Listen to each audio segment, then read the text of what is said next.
mun gama hada avocado salad dinmu, mun yi dressing dinmu mun sa, mun gama da shi.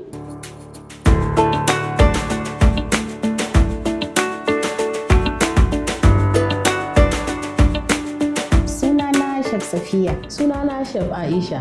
Barkanmu da zuwa Tukunyar Zamani. Na zo taya ta sarrafa kicin. Za mu yi girkinmu na gargajiya amma a zamanance.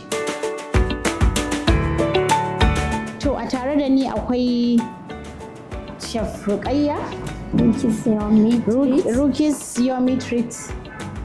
Inda za ta dafa mana faten tsaki na abincin mutanen Zaria daga Kaduna. To yanzu dai da Chef Ramla za mu yi gurasa burger.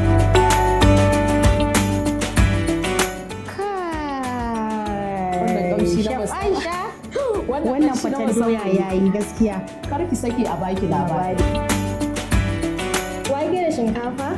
Ni baya daga cikin favorite food ina. Amma kuma wannan dole ya zama favorite food ina. Dan taya ki? Chef kan mi haka da Ya haƙuri, ya haƙuri. Chef kada mi haka da A kina gani baki na sai? Ya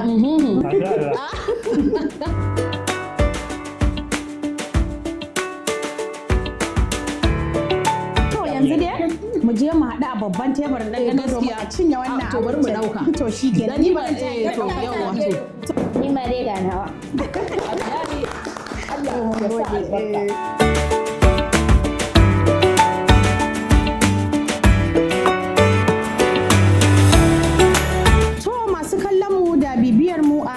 Tambayi network ku ci gaba da kallon mu da kuma bibiyar mu a inda za mu ci gaba da kawo muku girke-girke na zamani wato food fusion.